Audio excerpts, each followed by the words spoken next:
Willow Creek Springs presents Healthy Living with your host, Joe Grumbine.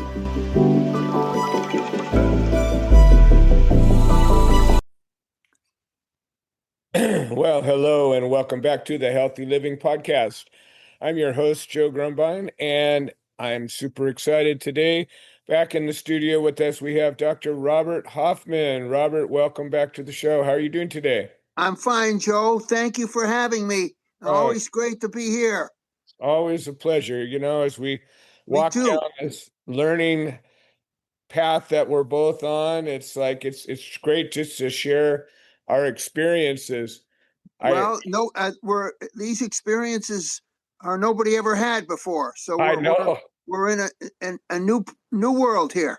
I feel like I'm exploring a new planet sometimes. Yeah, a new planet in a new galaxy somewhere. Exactly.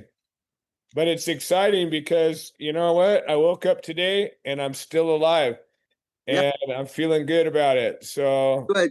And you're going to be waking up a lot more, thousands and thousands of times. Exactly. It's a good experience when you know like where the road could have gone and where you are now. I feel a little bad. I've missed the last several meetings, and no problem, Joe. You come on whenever you can. No problem. That's the whole philosophy of that Zoom. Come and go whenever it's good. It's always good when you're there. Don't worry about missing it because it's going to go on forever. Exactly. Well, I will be there this week for sure. This last weekend, it's funny because there's a lot of layers to the things I do. And I've shared with you a little bit. I do these sweat lodges and peyote ceremonies sometimes, and it's a lot of work. Like I'm up all night and we're singing and praying and doing medicine, and then you go in the sweat lodge and it's like a big steam sauna, but you're all crouched down in this little cave, but what happens is you put your body through, sort of a little torture almost. But it looks like it's a huge detox. Exactly. And what it does is it opens up your mind and your spirit. And Robert, as much as a lot of the work that we're doing, you focus on the science and the show me the proof. And it's really important that we're doing that because that creates a roadmap for us to travel down. But I also travel down this road of spirit and mind and things that I can't necessarily quantify, the spirit and mind, Joe, have powers that we can't imagine. Exactly. And we don't know what it's connected to. Exactly. So, it's a good thing. I agree. And in this journey going from when we first met to where I was at a really critical stage to where we had this dramatic turnaround to where now I'm on my way to the final steps of this and then coming up with the maintenance, schedule. It's been this crazy zigzag road. Like it wasn't a straight path. It was up and down and sideways. And, 1 minute because everything's so new, Joe. Exactly. It's the road is not paved. Not at all. And what I learned through this is my desire to be here and to solve this problem underneath it all has been instrumental in doing the hard work. Like, for example, there's the spirit thing. Exactly.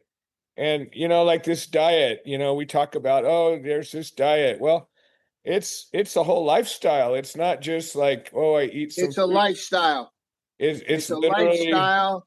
And in order to convert to that lifestyle and stay on that lifestyle, you need a lot of spirit because a lot of people can't make it. And that's been really the most frustrating. Even though their life depends on it. I know. That's what they're like hanging from the building, right? And they can't keep the grasp and they fall. Exactly. It's really frustrating and saddening to me because there's people that I know I could help And then when I tell them about what I'm doing and and you watch their eyes kind of glaze over. They're like, "Oh, well, I could." Joe, we don't have time for them. We No, really have to, we tell them, they glaze. Next, exactly. No, next, we need to help the people who want to be helped. We exactly. can't, and I'm sorry to say this, No, it's but right. in reality, we cannot help people who don't want to be helped or can't understand how to be helped. We Right, don't have time to bash our head against the wall. There are people out there with nasty cancer that want to get better. And right. those are the people we want to pay attention to, It's so period. true. It's so true. And it's kind of like the old saying, like if there's a guy drowning and he don't want to be saved and he's thrashing around, you can't save him. He'll drag you down too. He'll drag you down. And that's kind of the way I see it. Like I've had people that come to me and they want to, learn what I've done. I show them pictures, I show them this, and then you start talking to them, and then they start telling you all about their, the difficulties and all this. I'm like, okay, but I have an answer. And I've realized that after a while, they're just going to keep talking. And when Right. it's something They don't get it. They don't, yeah, they don't, or they can't, or don't wanna, they can't get it. So, okay. Uh, the old thing, you bring the horse to the water. That's it. exactly. Well, that's what I'm learning. I want to help everybody, but it's like I Can't, Joe. And you can't let them drown you either. exactly. And that's really where, like right now, I'm literally on the last. Tomorrow I get the very last of the cisplatin, and then I'm hopefully done with this chemo. And Well, we got to wait for a couple months. right. We're gonna wait. When are you going to get when are you going to get the scan He prescribed by Dr. Song? he's ordered it, and we haven't gotten confirmation from the insurance Okay. yet. Well, so we need to see that Yeah. scan and then make a plan when you're going to go to Japan. Exactly. And I'm well aware of all that. And I'm also well aware that I'm going to do whatever I need to do. Well, yeah, If I hope Dr. Sato has a good idea to get you on some good maintenance. I'm sure he will. You've got to stay on the low methionine oh for the yeah, rest yeah, of your yeah, life, that's the Joe. rest of my The life. rest Yeah. of your life. Yeah, And people no, hear that, they don't want to hear that. I know. I'm committed to it. I mean, Like once Chihiro, she's free, committed to it. And her maintenance chemo, she has diarrhea every morning. She says, right. okay, I don't get my cancer. It's Yeah, okay. My cancer doesn't exactly. come back. I'm okay. I'm right there with her. I respect her very deeply and the commitment that she's taken and the way she approaches things. And, that's where this community of survivors and thrivers, it's not just survivors. These are people that it's not just staying alive, because like when they proposed all that radiation and surgery to me, the hope was that I would stay alive. But to me, I said, well, that's what kind of life is that? If I'm Oh, all it destroys your life, Joe. right. And Walking around without a jaw. I oh mean, man, this is just god awful. and not being able to swallow and having No, no, space for it's a saliva. nightmare. And Which that's your Facebook people, yeah, that's their life now, if you want to call it exactly. that. And little by little, I'm getting through to some of those guys, and at least I'm sharing the link to the call, and eventually they're going to trickle in. But most It's of them, okay. yeah, most of them are just congratulating each other for surviving, and I'm like, Well, I can understand that too. They absolutely can't imagine there was an alternative. They right. can't imagine it. It's so true. They most of them can't believe you. But then you hear about their diets and the protein, and I just like and I just it's funny. I had another guest on the show a few days ago, and he has a diabetes program where he's got a patent formula that helps people to reverse their diabetes. And of course, it's a good nutritional program if you don't have cancer. But it's funny, he was telling me, it's mostly vegetables and fruit but he's talking about legumes and protein. And I said, well, That's good for diabetes. I said, that's great for diabetes, but if you don't have cancer, and I could tell I kind of put him off a little bit because he didn't get what I was saying. No, no, of course not. I didn't worry about it. I just said, well, there's a lot of double-edged swords out there, and sometimes you got to decide, like even with the different therapies I do, sometimes if I do too much of one or not enough, it can have a negative side effect that you got to go, well, which is worth it, and when it comes down to kill the cancer, stay alive and healthy, that's always the one that's going to win. And if I had a That's choice for of sure. cancer or A lot diabetes, of people can't get that. It's very sad. I've yeah, learned a lot in these last few years about people with cancer. I used to think, oh boy, they'll do anything to get better. right. But it's not true. And even like this is grueling. Like so yesterday I went to for a checkup with Dr. Song because he's going on vacation, and it's kind of cool. I asked him, I go, so doctor, where are you going to go on vacation? And he says he's going to go out to the Anza Borrego Desert. He goes, I want to go and see the stars. I go, wow, that's really a great place Well, to, that's cool. because I go, you can realize how small we really are when you go out Yeah, there, you look up at that Milky Way and you see how big just what we can see with our eyes is. And it's really humbling. But I told him, get rested up. You got a lot of good work to do. But he took the time before, like I went Monday to get my final infusion, or began my final infusion. And of course, I'm there all day, and when I'm done, I'm beat up and tired and all of that. But he said, well, I want to see you Wednesday because I'm leaving for vacation. I mean, the guy took the time not just to call over the blood work, but he says, I want you to come in and I want to see you before that. And he goes, the office is going to be busy because I want to see, pretty much everybody. But he took the time the day before he left on vacation to sit with me. And he went through my whole what a chart. guy. What a guy. He went through my whole chart. He went through my blood work, and every time I see him, he pulls blood and he does a pretty extensive panel. And he's looking at, I don't even know all the things that he's looking at. I still have to learn some of the things that he's looking at, but I know a lot of it's the immune, system, the white blood cells and all of that stuff. And most of it's nutrition.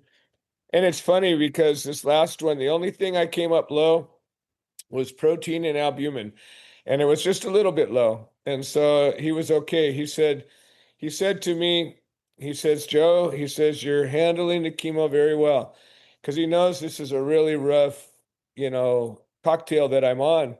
Absolutely. And he says, you're doing really well. Like, he's impressed with my diet. I can tell each time I see him, he's got a little something about my diet. He keeps asking, or we're getting through to him. He's getting there little by little. Yeah, we're getting through to him.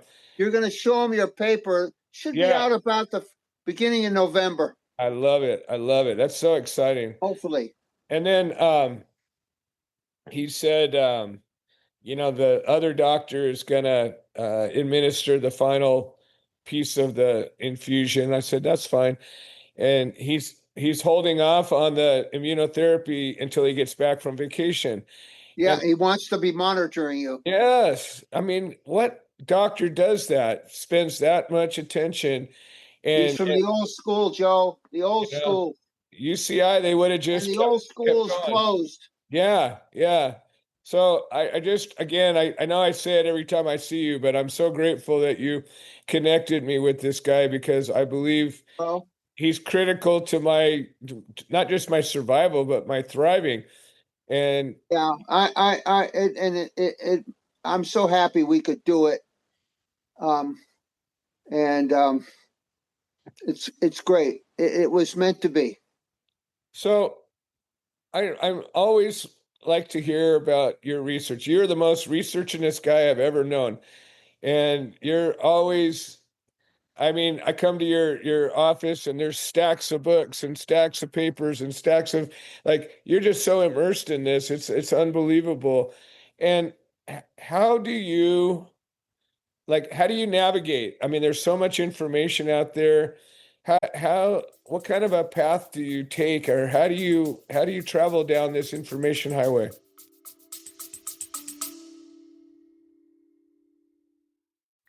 Hi, this is Joe Grumbine, and I wanted to share an update. The platform that hosts this podcast has made some changes to the subscriber settings, and we have a number of subscriber-only episodes that we offer to the supporters, and for a minimum of $3 a month, we can get you signed up. And if you're already signed up and you're having some kind of trouble locating these episodes in the other platforms, I would say maybe the best answer is to unsubscribe and then resubscribe. I'm sorry for the hassle. I don't have any way to make a change, but I'm very grateful for all the support. Thank you.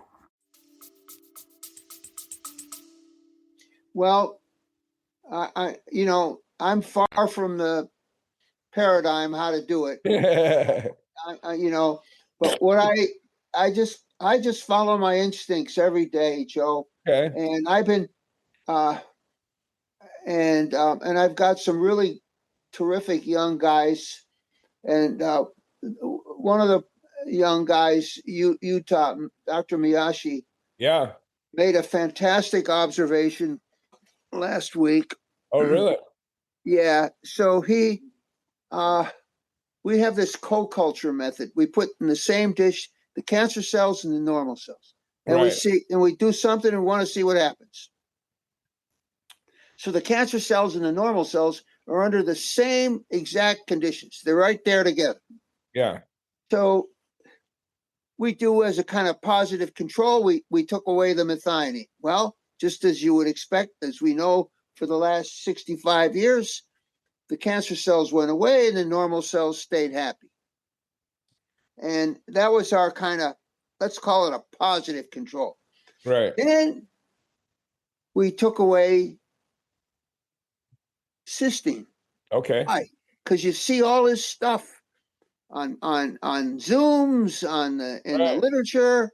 Yeah. Oh, wow, we're gonna the new target for cancer is cysteine. Right. Because we're gonna knock out the oxidative protection system and and it's all about cysteine.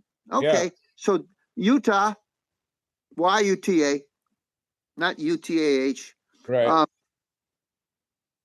makes another experiment within the co-culture. Says he puts the cancer cells and normal cells. This time, he keeps the methionine in there and takes out the cysteine. Okay. And all the cells die. The normal cells die. The cancer cells die. Holy shit. Sorry for the French on your program. That's all right.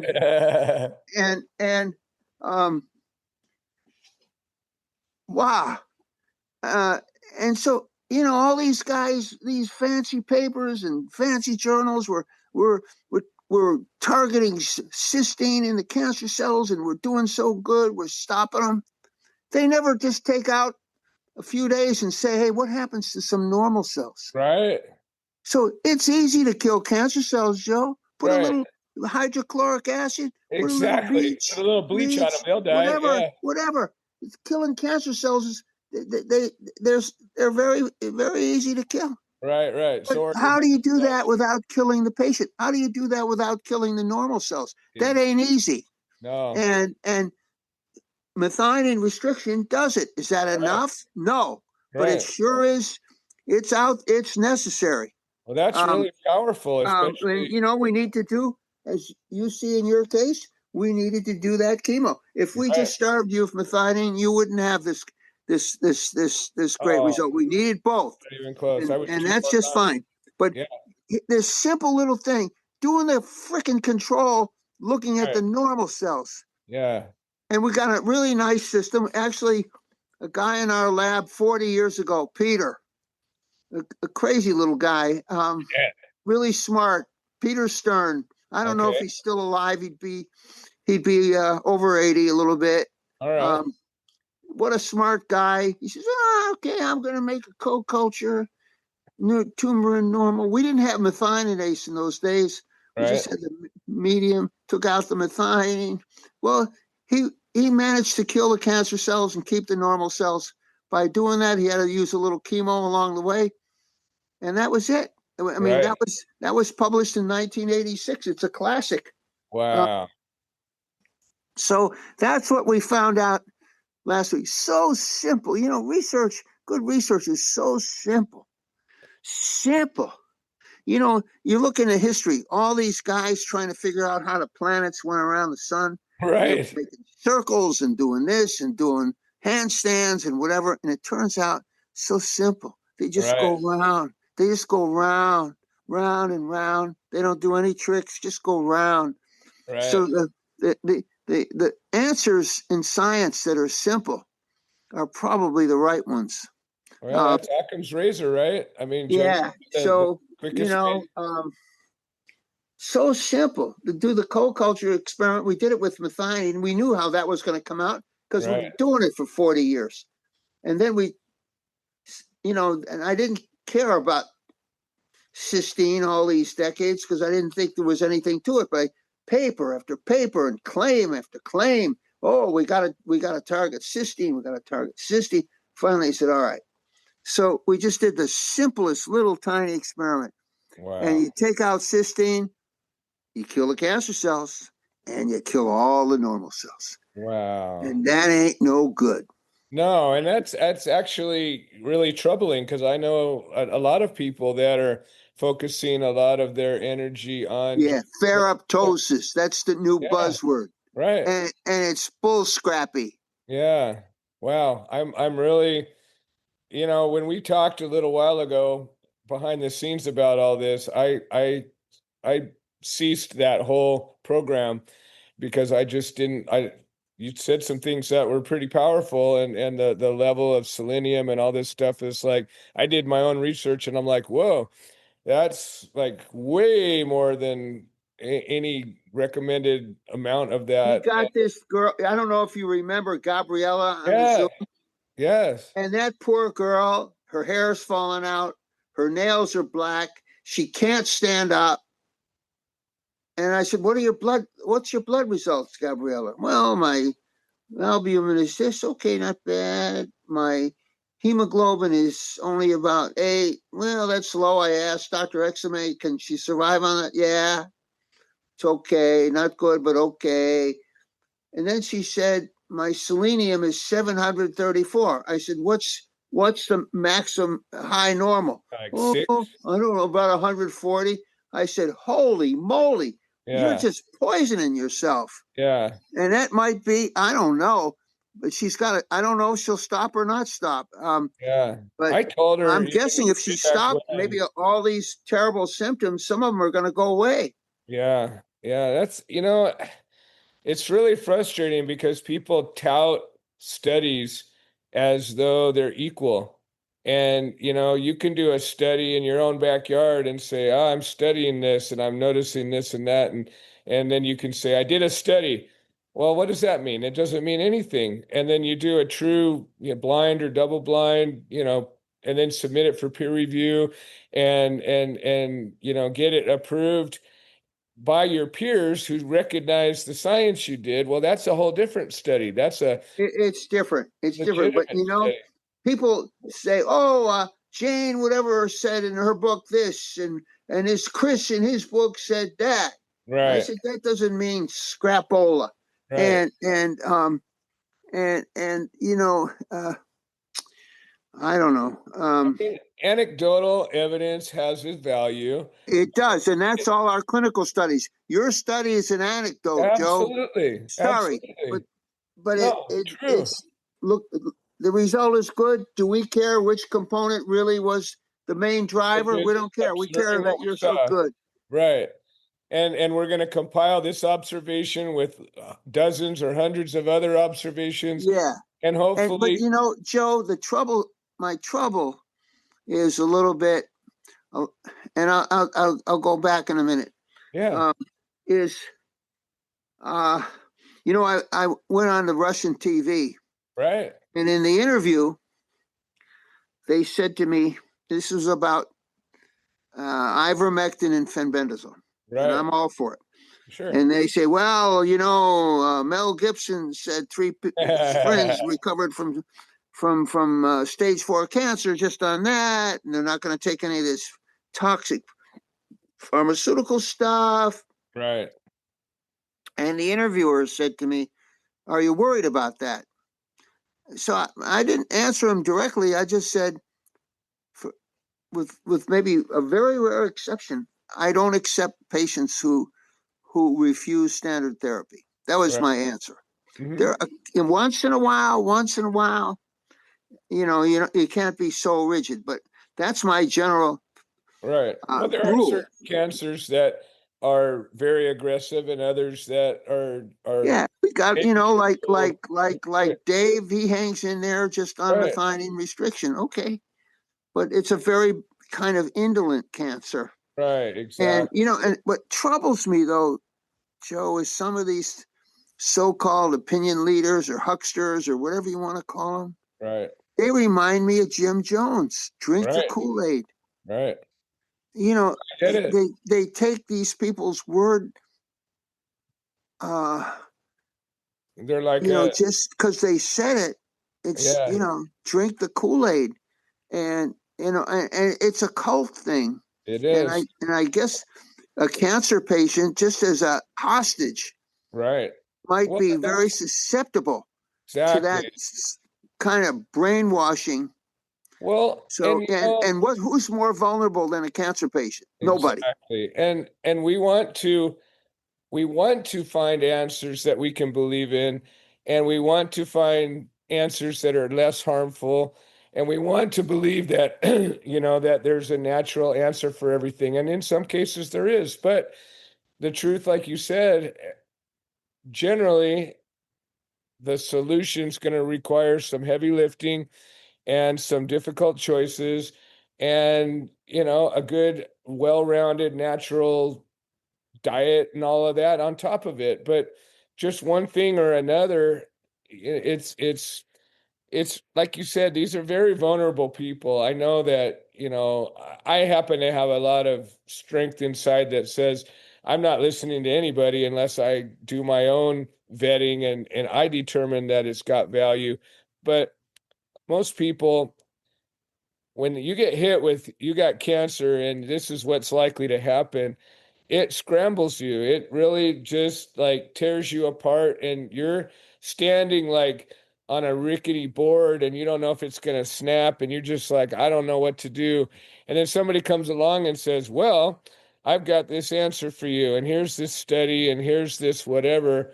And this is maybe somebody that is respected for something. Maybe he's an actor, maybe he's a scientist of some sort, but people will tend to give this person validation for something they don't deserve, and they'll just go, oh, okay, well, you said that, so I'm gonna do what you said. Like you said, drink that Kool-Aid.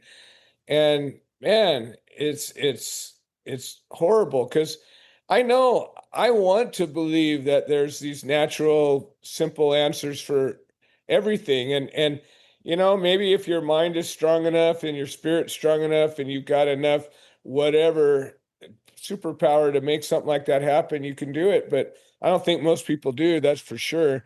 And I think most people, when you take something that is difficult, like I said, they're double-edged sword, right? I'm going through my 6th round of this chemo, and I'm weak as hell right now, but I'm sitting here talking to you, and I'm a little nauseous, and that's all right. We just keep going. And I know that. Hey, no pain, no gain. I mean, Exactly. And I know tomorrow will be a little better, and the next day will be a little better. And after a few days of this stuff running through my system, I'll be right back to where I was. And you'll be better than where you were. exactly. And the cancer will be gone. And now I'll have a new life where I have choices that I can make that can keep it gone, just simply by a little bit of discipline. And, you know, once in a while, maybe I give myself a treat and I take the extra methionine. but that's Sure. once in a while. It's a, maybe a once a month thing or Yeah, I mean, we're but not absolutely no problem. not the lifestyle. You see, that's the Yeah. that like we tell her it's so easy to slip too. I mean, trust me, even like when my nausea's really bad, sometimes I'll have a little cereal and have a little goat's milk on it, just a little bit, but Yeah. something I can put in me. Make you feel better with all that chemo. Yeah, and it stays in my belly and doesn't go, doesn't want to come back up. All right. I take my methionine. I look at the chart. I'm like, it's not too bad. It's just enough it's No all right. problem. But that's as far as I go. I'm not having a sushi dinner. I'm not Well, doing, look at your result. That's I, all. Just look in the mirror. exactly. So, I guess the message is always for these people that are listening. I've sent a lot of people links to this podcast. I sent a lot of people links to the call on Sunday at 4 o'clock Pacific time. I Joe, highly recommend. here's the secret. Here's the secret. All right. If you want to get better from cancer, you got to really want it. You Exactly. got to really, really, really want it, and, Yes. and be prepared to put yourself through a lot of agony or Yeah. whatever, Whatever it changes, takes. whatever. You got to want it. You got to Yeah. say, I'm not going to let this beat me, and I'm going to do what I need to do. This is the main point. That is 100% truth. And I know when I came to that place, I came to kind of a dark spot and I got a message in my mind. So what are you willing to do for this? So I was like, whoa, where'd that come from? And I reckon that I had to make that decision. And I said, you know what? I'm going to do whatever it takes. And I'm not even, Whatever it takes. Whatever it takes. and here Cancer is we are. that this guy, Mukherjee, whatever his name, Siddhartha, whatever his name, wrote this book. He's a huckster. He's an oncologist, but I think kind of a huckster. Uh-huh. But he said the title of his book, I think, was correct. Cancer, the emperor of all maladies. There you go. Nothing can match it. Right. No, it's a survivor. It wants to live more than you do sometimes. That's right. And it has the ability to live more than you do, unless you Exactly. take some extraordinary measures. I couldn't agree more. Well, listen, I always want to hear. You did that symposium, and NIH was starting to talk. And guess what, Joe? Yeah. The leader, Dr. Shi, Yes. has agreed and has gotten permission to write up a white paper Yes. based on all of that. And she's Oh. asking me which journal. She's asking me for advice which journal. I think we've decided probably on a good journal. I don't know if we can get it in, but we need to try.